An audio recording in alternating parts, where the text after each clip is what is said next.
하나님 말씀 요한복음 7장 14절부터 19절까지 말씀입니다. 한 절씩 교독하겠습니다. 이미 명절의 중간이 되어 예수께서 성전에 올라가 가르치시니 유대인들이 놀랍게 여겨 이르되 이 사람은 배우지 아니하였거늘 어떻게 그를 아느냐 하니 예수께서 대답하여 이르시되 내 교훈은 내 것이 아니요 나를 보내신 이의 것이니라. 사람이 하나님의 뜻을 행하려 하면 이 교훈이 하나님께로부터 왔는지 내가 스스로 말함인지 알리라. 스스로 말하는 자는 자기 영광만 구하되 보내신 이의 영광을 구하는 자는 참되니 그 속에 불의가 없느니라. 모세가 너희에게 율법을 주지 아니하였느냐? 너희 중에 율법을 지키는 자가 없도다. 너희가 어찌하여 나를 죽이려 하느냐? 아멘. 다니엘 기도회 중입니다. 말씀을 들으면서 저는 너무 감사하고 있습니다. 매일매일 강사분들이 하시는 그 말씀이 하나님께서 저에게 하시는 말씀이고 저녁마다 그 말씀을 듣고 저는 회개하고 깨닫고 결단하고 적용도 하고 있습니다. 참 감사합니다. 그동안 설교만 하다가 설교를 들으니 감사하고 은혜로운 말씀, 좋은 말씀을 들으니 감사하고 이렇게 좋은 말씀을 온누리교회 성도들이 들으니 감사합니다.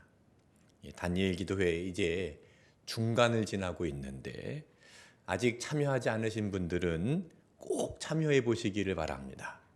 오늘 저녁에도 있습니다. 오늘 저녁에도 나오세요. 네. 요한복음 7장 14절에 보니까 예수님께서 성전에 올라가서 가르치십니다. 자, 요한복음 7장 14절 읽겠습니다. 이미 명절의 중간이 되어 예수께서 성전에 올라가사 가르치시니 예수님께서 명절의 중간에 성전에 올라가 가르치셨다 했는데 유대인들은요 명절이 되면 이 사방에서 예루살렘으로 모여듭니다. 여기저기 흩어져 있는 이 디아스포라 유대인들이 명절을 보내기 위해서 먼 여행길을 통해서 이 예루살렘 성전으로 모이는데 예루살렘 성전에 모여서 약 일주일간 이 명절을 지냅니다. 예수님께서 명절의 중간에 성전에 올라가신 이유는 그때가 가장 많은 사람들이 성전에 모이는 때이기 때문입니다. 명절의 클라이막스, 명절의 중간에 가장 많은 사람들이 모이는데 그 가장 많은 사람들이 모일 때 예수님께서 의도적으로 성전에 올라가셔서 그 성전에서 하나님 나라 천국 복음을 가르치셨습니다.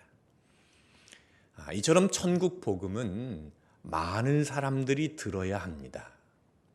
말씀은 우리 주변에 많은 사람들이 들어야 됩니다. 다니엘 기도회에 지금 매일매일 저녁마다 아주 은혜롭고 귀한 말씀이 선포되고 있는데 저는 우리 온누리교회 모든 성도들이 다 들었으면 좋겠습니다. 그래서 저는 집회가 끝나면 이 자리에 올라와서 우리 성도님들의 이름을 보면서 하나님, 이 성도님이 이 말씀을 들어야 되는데 이 장로님이, 권사님이, 집사님이 이 말씀을 들어야 되는데 하면서 저는 성도님들을 위해서 기도합니다. 우리 온누리교회 성도님들이 모두 다 그 하나님의 말씀을, 귀한 말씀을 들었으면 좋겠습니다. 믿음은 들음에서 납니다. 말씀을 들어야 믿음이 나는 겁니다. 아침마다 이 설교 말씀을 제가 녹음을 해서 보내드리는데 여러분 녹음해서 보내드릴 이 말씀도 꼭 들으시기 바랍니다. 말씀을 듣고 또 어떤 분들은 가족들에게, 지인들에게 이 말씀을 보내시는 분들이 계신데요. 정말 참 잘하시는 겁니다. 이게 말씀을 보내서 들으라 해야 됩니다.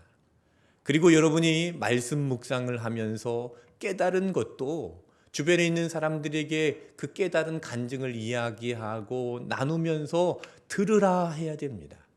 큐티 책도 여러분 보내주시고, 말씀도 카톡으로 보내주시고, 온누리교회 유튜브도 보내주시고, 그래서 말씀을 들으라 해야 됩니다.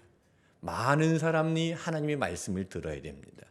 예수님께서 명절의 중간에 많은 사람들이 모일 때 성전에 올라가신 이유가 그 많은 사람들에게 천국 복음을 듣게 하시려고 하신 것처럼 우리 온누리교회가 많은 사람들에게 복음을 전해주는 교회가 되기를 축복합니다. 예수님께서 성전에서 가르치시는 것을 유대인들이 보았습니다. 그리고 유대인들이 어떤 반응을 하는가? 요한복음 7장 15절 말씀을 읽어보겠습니다. 유대인들이 놀랍게 여겨 이르되 이 사람은 배우지 아니하였거늘 어떻게 그를 아느냐 하니. 자, 어떻게 글을 아느냐, 이 말은 어떻게 글자를 아느냐라는 말이 아닙니다. 여기서 말하는 글은 모세의 글, 선지자의 글을 말하는 겁니다. 그러니까 구약 성경을 말하는 것이죠. 자, 배우지 아니하였거늘 어떻게 글을 아느냐라고 했는데, 당시 유대 사회에서는 사람들을 가르치기 위해서는 권위 있는 랍비 아래에서 오랫동안 정규 교육을 받고 전수를 받아서 랍비 수업을 받아서 통과한 사람들만이 가르침을 했습니다. 그런데 예수님은 어떤 랍비에게도 배우신 적이 없습니다. 구약에 있는 모세의 글과 이 선지자의 글을 알고 많은 사람들에게 가르치셨는데 누구에게도 배운 적이 없고 예수님께서는 아주 권위 있게 그것을 가르치셨습니다. 그 가르침을 듣고 있던 유대인들이 놀라서 야, 이 사람은 배우지 아니하였거늘 어떻게 이렇게 권위 있게 성경을 가르치느냐. 서로 이렇게 이야기하고 있는 것이죠. 예수님은 배우지 않고 어떻게 권위 있게 성경을 가르치실 수 있었을까요? 16절 말씀입니다. 예수께서 대답하여 이르시되 내 교훈은 내 것이 아니요 나를 보내신 이의 것이니라. 예수님께서 가르치시고 있는 이 교훈은 예수님께서 내 것이 아니라 나를 보내신 이의 것이다 라고 하셨습니다. 예수님을 보내신 하나님의 것이라는 겁니다. 이 말씀을 묵상하면서 제가 깨닫게 된 것은요, 권위 있는 말씀은 이 세상의 학문에서 나오는 것이 아니라는 사실입니다. 어떤 선생님으로부터 배워서 그 권위 있는 것이 나오는 게 아니라는 것입니다. 많은 경험을 가지고 있다고 해서 그 경험에서 나오는 것도 아니라는 것입니다. 권위 있는 설교, 권위 있는 가르침과 교훈은 하나님으로부터 나오는 것입니다. 저도 정말 권위 있게 설교하고 싶습니다. 어떻게 하면 성도들이 감동을 받고 이 감동을 통해서 그 삶의 변화가 일어나고 정말 어떻게 하면 예수님처럼 권위 있게 이 성경을 가르치고 권위 있게 설교를 할 수 있을까? 이것이 저에게 가장 큰 과제입니다. 오늘 이 성경 말씀을 통해서 제가 깨닫는 것이 있는데 권위 있는 설교, 권위 있는 성경의 가르침은 학식에서 나오는 게 아니라는 겁니다. 박사학위를 가지고 있다고 해서 그것이 나오는 게 아니고 하나님으로부터 나온다는 사실입니다. 제가 언젠가 이 설교를 아주 죽을 쓴 적이 있습니다. 이게 설교 내용이 막 전달이 안 되고 입이 막 꼬여서 이상한 발음이 나오고 설교를 하는 제 자신도 힘든데 설교를 듣고 있는 성도님들은 얼마나 힘들까. 이 자리가 가시방석이었습니다.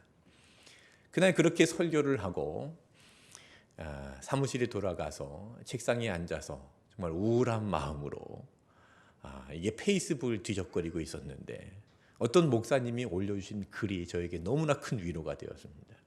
이런 글이었습니다. 설교자는 완전하지 않습니다. 늘 오류가 있습니다. 그래서 설교자가 완전하게 설교를 준비할 수 없고 완전하게 설교를 전달할 수 없습니다. 설교는 오직 성령께서 완성시켜 주십니다. 이것이 저에게 참 위로가 되더라고요. 내가 오류가 있어도, 내가 실수를 해도, 내가 부족해도, 내가 불완전해도, 내가 완전하게 설교를 준비하지 못했다 할지라도 성령께서 완성을 시켜주시는구나. 성령께서 이 말씀을 전달해 주시고 깨닫게 하시는구나. 여러분, 오늘도 이 설교가 여러분에게 깨닫게 되는 은혜는 성령님께서 주시는 은혜인 줄로 믿습니다. 성령님께서 완성시켜 주시고, 성령님께서 생각나게 해주시고, 성령님께서 여러분 삶에 놀라운 은혜의 말씀으로 들리게 해주실 줄로 믿습니다. 성령님께서 여러분에게 그런 깨닫게 하시는 지혜와 듣는 지혜를 주셔서 분명하고 선명한 하나님의 말씀을 듣는 온누리 교회가 되시기를 축복합니다. 하나님은요, 말씀으로 역사하십니다. 말씀으로 천지를 창조하셨고 말씀으로 창조하신 이 세상을 다스리십니다. 예수님은 말씀으로 마귀의 유혹을 물리치셨습니다. 말씀으로 병자를 고치시고, 말씀으로 죽은 자를 살리시고, 말씀으로 귀신을 내어 쫓으시고, 말씀으로 굶주린 자들에게 오병이어로 먹이시고, 말씀으로 바다를 잠잠하게 하시고, 예수님은 말씀으로 일하셨습니다. 그리고 그 말씀을 기록하여 우리에게 남겨주셨습니다. 그렇게 기록된 말씀이 바로 성경입니다. 지금도 이 기록된 말씀으로 하나님은 역사하십니다. 하나님께서 이 말씀을 우리에게 보내시는데, 여러분 주부에 보면 제가 몇 가지 말씀을 적어드렸습니다. 함께 읽어보기를 원합니다. 시편 107편 20절 말씀. 그가 그의 말씀을 보내어 그들을 고치시고 위험한 지경에서 건지시는도다 했습니다. 말씀을 보내어서 고치시고 위험한 지경에서 건져주십니다. 말씀은 시간과 공간을 초월하여서 역사하시는 것입니다. 그리고 시편 147편 18절 말씀에 그의 말씀을 보내사 그것들을 녹이시고 바람을 불게 하신즉 물이 흐르도다 그랬습니다. 말씀을 보내어서 하나님께서 만드신 그 모든 것들을 다스리시는 것입니다. 하나님은 말씀을 보내셔서 창조하신 모든 것을 다스리시고 고치시고 지금도 통치하십니다. 그리고 하나님의 말씀은 완전하여 시편 19편 7절 말씀에 영혼을 소성시키며 우둔한 자를 지혜롭게 한다 하였습니다. 말씀은 하나님의 지혜입니다. 사람의 지혜, 사람의 말이 아니라 하나님의 지혜, 하나님의 말씀입니다.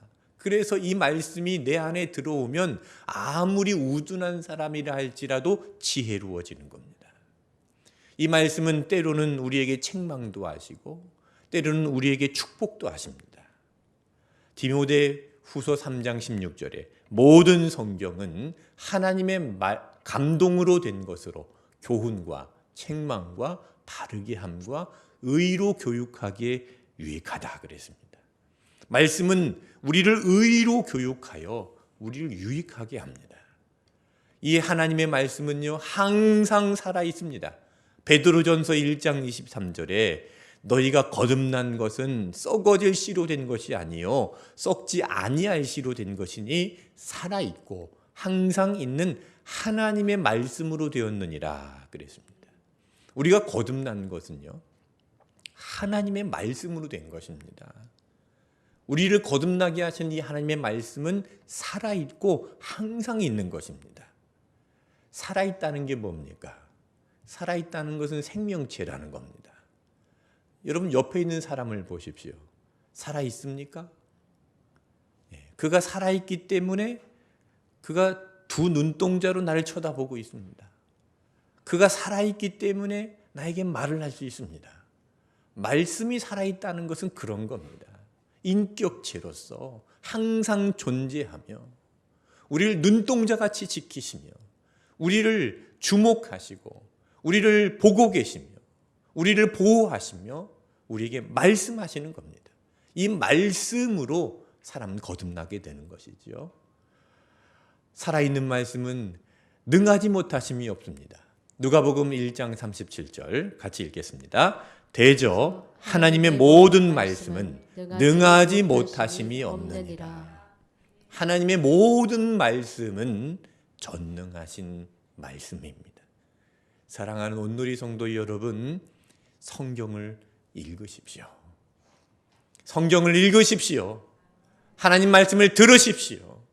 치료하시고 고치시고 건지시고 만물을 다스리시고 우둔한 자를 지혜롭게 하시고 책망과 교훈으로 우리를 가르치시며 온전케 하시는데, 살아있어서 항상 있어서 능하지 못하심이 없는 이 하나님의 말씀을 들으십시오. 하나님의 말씀을 사모하십시오. 하나님의 말씀을 감사함으로 받으십시오. 이 말씀이 축복의 말씀이든 책망의 말씀이든 권면의 말씀이든 모두 다 나에게 유익하게 하시려고 주시는 말씀인 줄로 믿고 이 말씀을 아멘으로 받으십시오. 말씀을 믿음으로 받을 때 하나님은 말씀을 믿음으로 받는 자 안에서 역사하십니다. 고치시는 역사가 있습니다. 건지시는 역사가 있습니다. 해결되고 살아나는 놀라운 역사가 있습니다. 하나님은 오늘 이 시대에도 말씀으로 역사하십니다. 하나님의 말씀은 능하지 못하심이 없습니다. 특별히 오랫동안 이 하나님의 말씀을 읽고 하나님의 말씀을 묵상하고 그러면서 하나님과 교제하고 하나님이 어떤 분이신가를 알게 되면 놀라운 역사가 일어납니다. 하나님의 뜻을 알고 하나님의 계획을 알고 하나님의 방법을 알게 되는데, 이렇게 하나님을 아는 것이 아주 중요합니다. 예를 들어서 만약 어느 회사의 회장이 아주 중요한 일이 있어서 직원을 파견해야 됩니다. 그러면 그 회장은 누구를 보내겠습니까? 회장의 마음을 잘 알고 있고 회장이 하려는 계획을 알고 있고 회장이 하려는 일하는 방법을 알고 있고 그리고 어떤 상황에서도 회장의 지시를 잘 들을 수 있는 사람, 회장의 말을 잘 듣는 사람을 보내지 않겠습니까? 하나님께서 이 시대에 어떤 사람을 사용하시겠습니까? 하나님의 뜻을 잘 알고 하나님의 계획과 하나님의 방법을 잘 알고 하나님의 말씀을 잘 듣는 사람을 사용하시지 않겠습니까?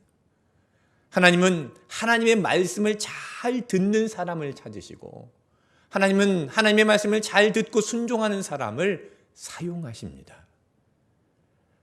지금 다니엘 기도회에 매일매일 간증자들이 나와서 간증을 하고 있는데요. 그 간증하시는 분들을 보면 하나님께서 정말 귀하게 사용하시는 분들입니다. 세계 곳곳에서 정말 꼭 필요한 곳에서 하나님께서 그들을 사용하시는데 공통점이 뭔지 아세요? 하나님의 말씀을 잘 듣는 분들이라는 겁니다. 하나님의 말씀을 알고 하나님께서 일하시는 방법이 무엇인지 알고 그리고 하나님께서 말씀하시는 대로 순종을 잘하고, 그러니 하나님께서 하나님의 꼭 필요한 곳에 그분들을 보내서 사용하시는 것이죠. 하나님은 말씀으로 세상을 움직이십니다. 그런데 사람을 통해서 움직이십니다. 말씀을 가지고 있는 사람을 통해서 움직이십니다. 말씀으로 무장되어 있는 사람을 통해서 하나님은 영광을 받으십니다. 다윗과 골리앗이 싸울 때 골리앗은 칼과 창을 가지고 무장하여 나왔지만 다윗은 어떻게 나왔습니까? 나는 내가 믿는 만군의 여호와 하나님의 이름으로 나아간다 했습니다. 다윗은 하나님을 알고 하나님의 말씀으로 무장했습니다. 하나님은 그런 다윗을 골리앗에게 보내셔서 하나님의 영광을 보이셨습니다. 하나님은 말씀으로 무장한 사람을 쓰셔서 당신의 영광을 드러내십니다. 우리 온누리 교회가 말씀을 묵상하고 이 말씀으로 무장되어서 이 시대에 하나님께서 보내시고자 하는 그 현장에 하나님의 귀한 도구가 되시기를 축복합니다. 하나님의 말씀은 순종하고 행함이 있을 때 더 잘 깨달아집니다. 잘 들으세요. 하나님의 말씀은 순종하고 행함이 있을 때 더 잘 깨달아지는 것입니다. 자, 17절 말씀 읽어보겠습니다. 사람이 하나님의 뜻을 행하려 하면 이 교훈이 하나님께로부터 왔는지 내가 스스로 말함인지 알리라. 사람이 하나님의 뜻을 행하려 하게 되면 알게 된다. 이 말씀이 내가 스스로 말하는 것인지 하나님께로부터 왔는지 그것을 알게 된다 그랬습니다. 하나님의 뜻을 행하려 하면 알게 된다는 것입니다. 자, 그런데 유대인들은요, 지금 예수님의 말씀을 들으면서도 이 말씀이 하나님께로부터 왔는지 아니면 그냥 한 사람이 이야기하고 있는지를 분별을 하지 못했습니다. 왜요? 왜 그것을 알지 못합니까? 17절 말씀에 예수님께서 뭐라고 하셨죠?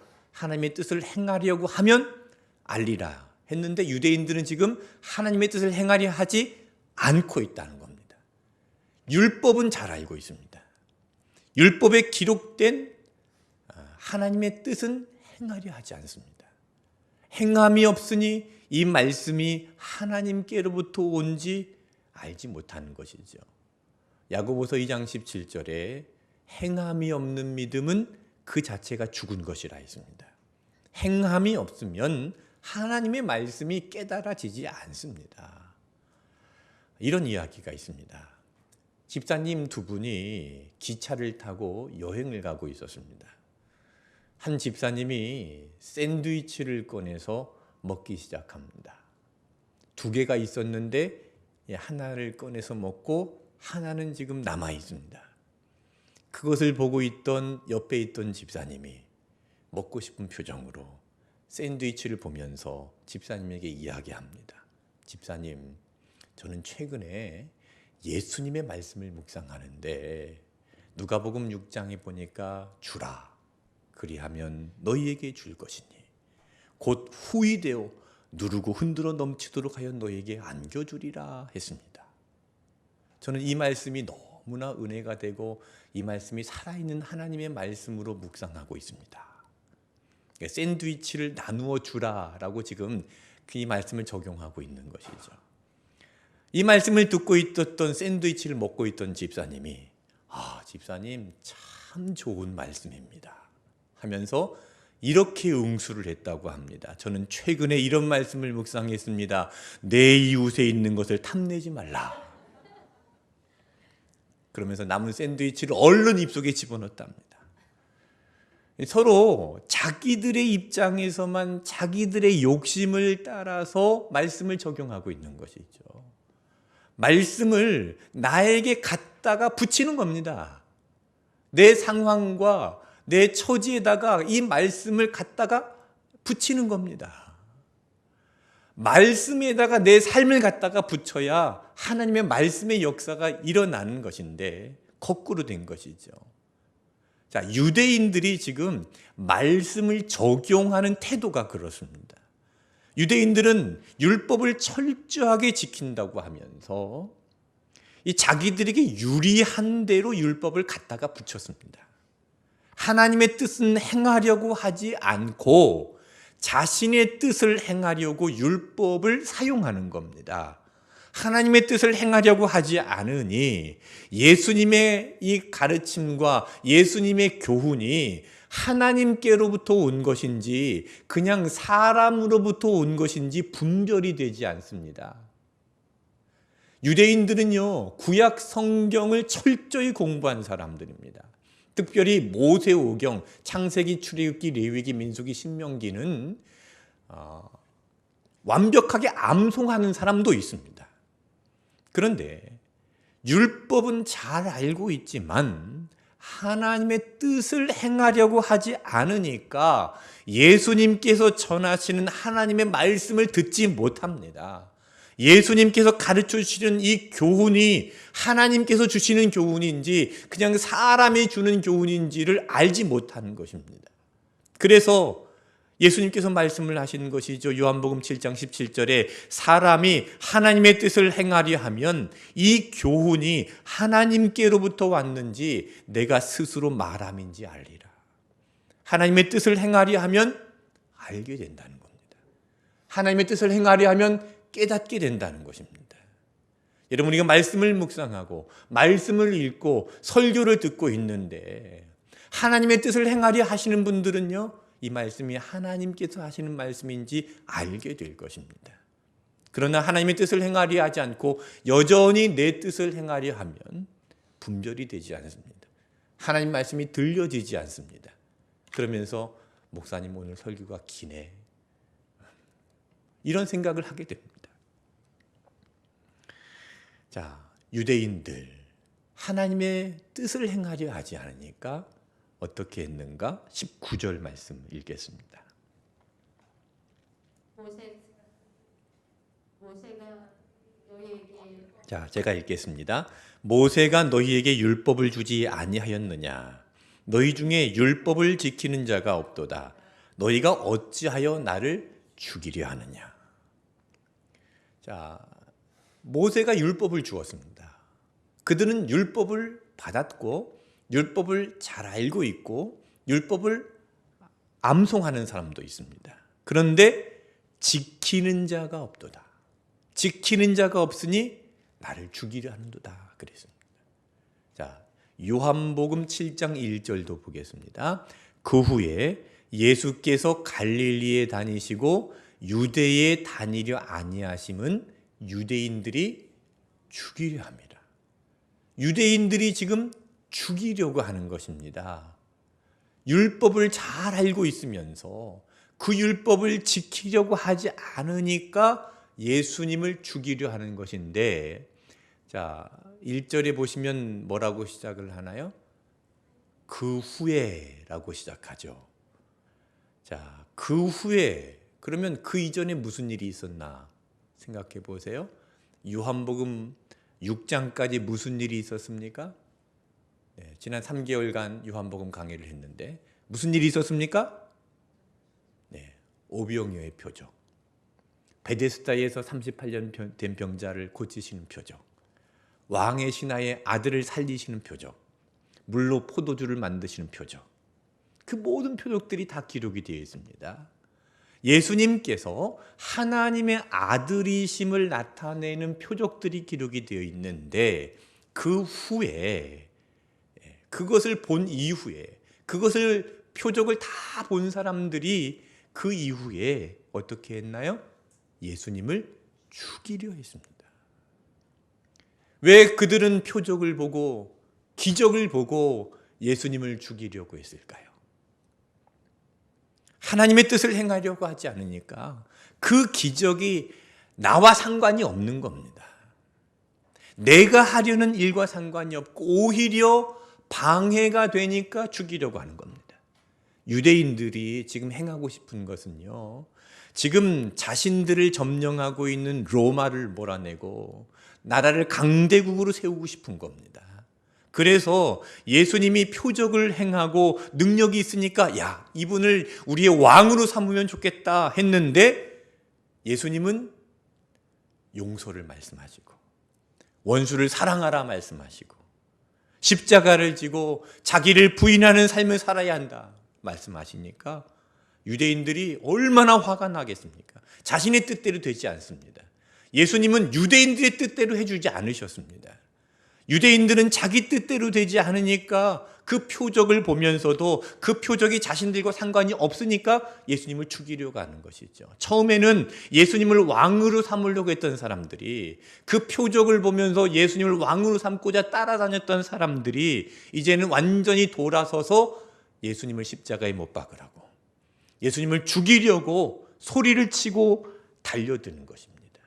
자신의 뜻대로 되지 않으니까 화가 나고 죽이려고 하는 겁니다. 유대인들만 그런 게 아니지요. 죄에 빠진 인간이 그렇습니다. 자신의 마음대로 되지 않으니 예수님을 죽이려 합니다. 처음에는 기적과 표적을 보면서 예수님께 나왔습니다. 신기하고 놀라워서 교회에 등록을 했습니다. 그런데 하나님의 뜻을 행하려고 하지는 않고 여전히 자신의 뜻을 관철시키려고 하다 보니까 복음에 부딪힙니다. 내 욕심을 채워야 되는데 이 복음에 부딪힙니다. 내 야망을 이루어야 되는데 복음이 방해가 됩니다. 예수님께서는 자꾸 나보고 죽으라고 합니다. 자꾸 나보고 낮아지라 합니다. 자꾸 나보고 용서하라 합니다. 계속해서 방해가 되니까 결국 예수님을 죽이려고 하는 유대인들과 같은 행보를 보이는 것이죠. 여러분, 복음은 역설적입니다. 대접을 받으려면 대접해야 됩니다. 오른뺨을 치면 왼뺨을 돌려줘야 됩니다. 오리를 가자 하면 십리를 동행해주고 속옷을 달라고 하면 겉옷까지 주어야 됩니다. 죽고자 하는 자는 살고 살고자 하는 자는 죽는다 했습니다. 높아지려면 낮아져야 됩니다. 으뜸이 되고자 하면 꼴찌가 되어야 됩니다. 죄인들은 자기 뜻대로 하고 싶은데 예수님은 역설적으로 이야기를 하시니까 이 죄인들은 자기 뜻대로 되지 않으니까 화가 나는 것이죠. 그래서 유대인들처럼 자기의 뜻을 이루는데 방해가 되니 죽이려고 달려드는 겁니다. 지금도 자기 뜻대로 되지 않으니 분노를 일으키면서 예수님을 죽이려는 사람들이 있습니다. 예수님의 몸된 교회, 지체들을 죽이려고 분을 내고 가족들에게 분노를 바라면서 죽이려고 달려드는 사람들이 있습니다. 왜 분노가 일어납니까? 여러분, 분노를 일으켜 보신 분들, 왜 분노가 일어나던가요? 내 뜻대로 되지 않으니까 분노가 일어나는 겁니다. 잘 생각해 보세요. 여러분 가정에 자녀들에게 분노가 생길 때 언제였습니까? 자녀들이 내 뜻대로 돼야 되는데, 내 마음대로 돼야 되는데, 내 말을 들어야 되는데 그게 안 되니까 분노가 일어나죠. 자, 아내에게 분노를 일으키시는 남편분들, 왜 분노가 일어납니까? 내 뜻대로 해줘야 되는데, 내 말을 잘 들어줘야 되는데 그게 안 되니까 분노가 일어나죠. 반대로 남편에게 분노를 일으키시는 아내분들, 왜 분노가 일어나던가요?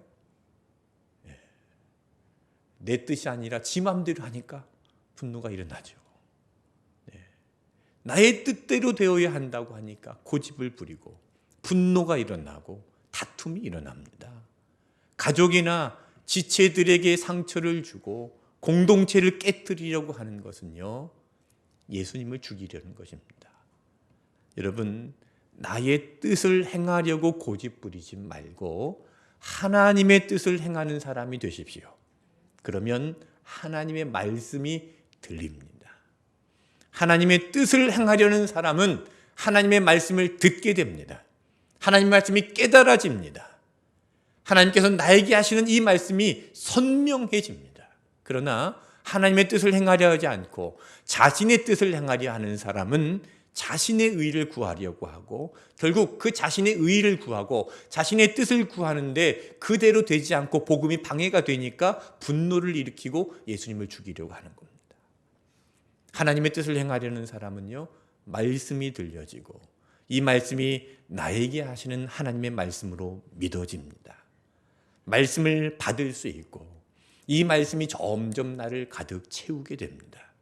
이렇게 말씀을 채우게 되면 하나님의 뜻을 알게 되고 하나님이 어떤 분인가를 알게 되며 하나님께서 일하시는 방법을 알게 됩니다. 하나님은 이런 말씀의 사람을 사용하시는 줄로 믿으시기를 바랍니다.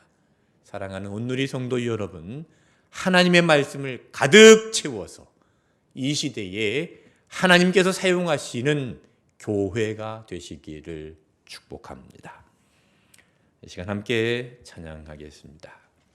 주님 말씀하시면 내가 나아가리이다. 주님 뜻이 아니면 내가 멈춰서리라. 가고 서는 것 주님의 뜻에 있습니다. 주님의 말씀을 잘 듣는 자를 주님께서 사용하십니다. 하나님의 뜻을 행하려고 할 때 하나님 말씀이 깨달아지고 선명하게 들립니다. 그러나 하나님의 뜻을 행하려고 하지 않으면 그 말씀이 들려지지 않고 깨달아지지 않습니다. 내가 하려는 일에 방해가 되니까 분노를 일으키고 화를 내고 예수님을 죽이려고 하고 교회를 핍박하려고 하는 겁니다. 하나님의 뜻을 행하려는 사람이 되시기를 바랍니다. 그런 마음으로 하나님의 뜻을 행하려는 사람이 되기를 바라는 마음으로 우리 함께 말씀하시면 찬양하겠습니다.